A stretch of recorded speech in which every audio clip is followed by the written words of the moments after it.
I've decided to focus my presentation on the dual coding theory that was developed by Alan Pavio. As I've already mentioned, this presentation is about the dual coding theory. The theory was introduced around the middle of the 1960s. It was developed to explain the correlation between memory and imagery. According to Yates, the theory has its beginning approximately 3,000 years ago during the period of time when the Greco-Roman civilization existed. The photo by Pete Keeg found on Flickr shows an example of Greco-Roman writing. The theory has evolved over time as images were presented first in the form of pictures, and then the theory further evolved during the Renaissance due to an increasing emphasis that was being placed on language. There were three major players that led up to the formation of the dual coding theory. The first was Giordano Bruno. Bruno was a 16th century scholar and astronomer. He wanted to link earthly knowledge, or scholarly knowledge, with the knowledge of astrology. We then have Campanella, who was a 17th century scholar. Campanella wrote a story about his version of Utopia in which pictures were used as the main text. He believed that pictures should be used for educational purposes. The third contributor to the theory was Comenius. Comenius further developed Campanella's system by using both words and pictures to tell a story. According to Pavio, Comenius's book was considered to be the mother of all children's picture books, which is similar to the picture books we use today. For example, we have board books that we use with our children when they're toddlers, and they have the word and the picture. Also, sometimes the books include, for farm animals, they include fuzzy material or soft material or rough material to help children learn textures along with the words. According to England, Towers, and Livy, in their chapter in Instructional Message and Design Research published in 2001, the picture superiority effect states that memory for pictures is usually better than for words. This has been proven time and time again as IQ tests use both lists of words and lists of pictures to test memory. Pavio, in 2010, stated that the dual coding theory is based on the idea of using imagery to help aid memory. With that statement comes the inherent knowledge that for learning to be successful, you need both words and pictures. The process of dual coding begins when we are toddlers and are trying to learn the different names for items.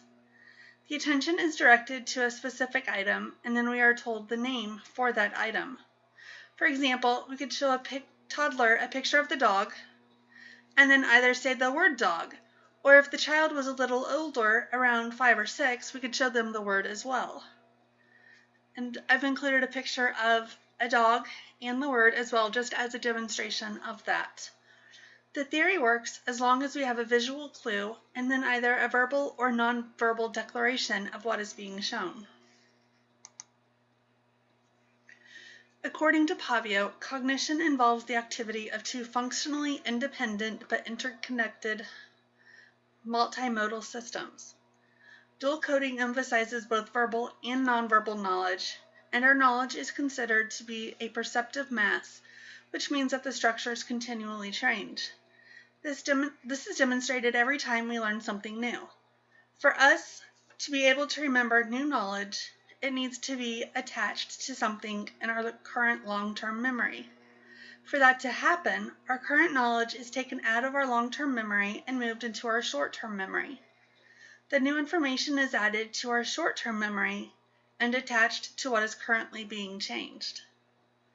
The updated information is then sent back to our long-term storage area. This process occurs every time we try to learn something new.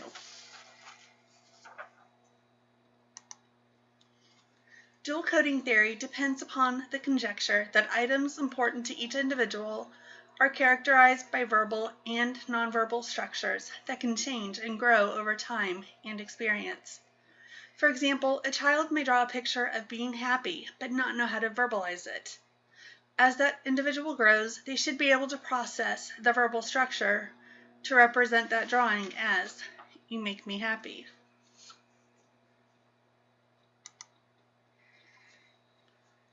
The ability of cognition to adapt to various situations is due to the flexibility of the dual coding system that is inherent within each of us. Sadowski, in his 2009 article, states that the theory is multimodal because both verbal and nonverbal experiences can occur in different sense modalities. For example, we can experience nonverbal situations with our sight, hearing, or touch. For example, if we go back to the idea of children's picture books, where we're shown pictures of farm animals and we're given fuzzy items within the book to represent such items. For example, I remember reading one that had a sheep in it, and there was fuzz or wool built within the book so the child could feel the wool and realize that that is what a sheep feels like. In addition, we can experience nonverbal situations with our sight, hearing, or touch.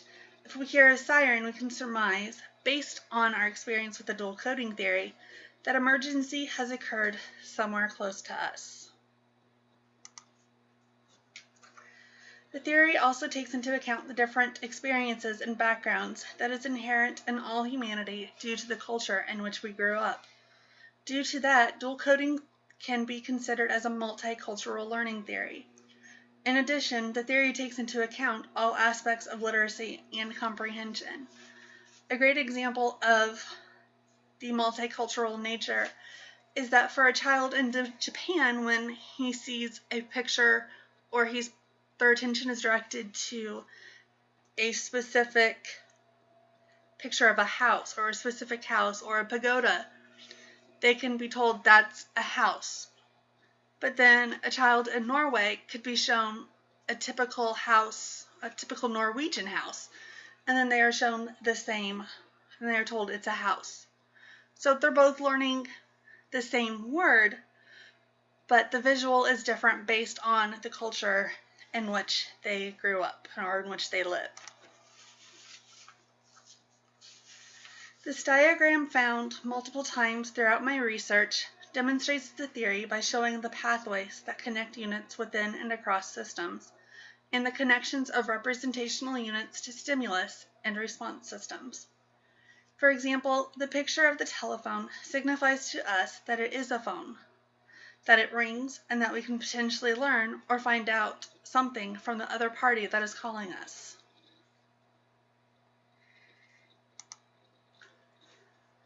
During my research, I found several significant researchers that have been involved in the development of the dual coding theory. Of course, we have to start with Pavio, who developed the theory. He has written numerous articles and books on the subject with various co-authors. And the three that I found most helpful is mental representations, a dual coding approach, imagery and text, a dual coding theory of reading and writing, and imagery and verbal processes.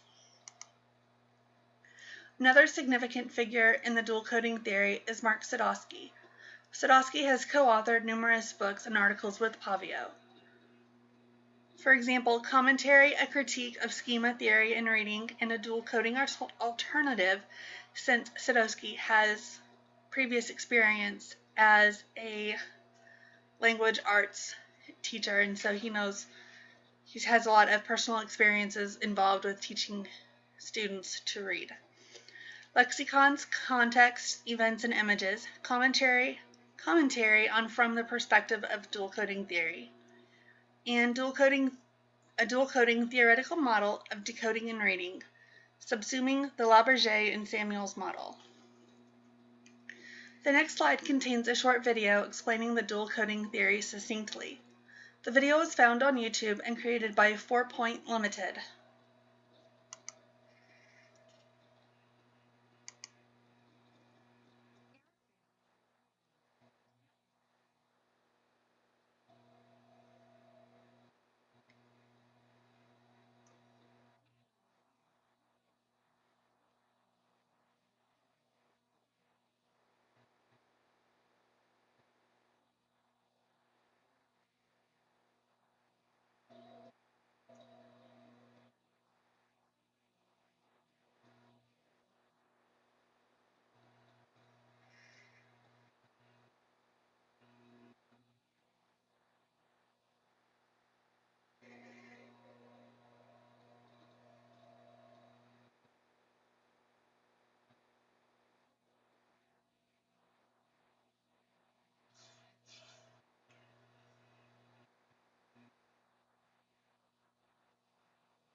And then the following three slides, contain the references used in the creation of this presentation.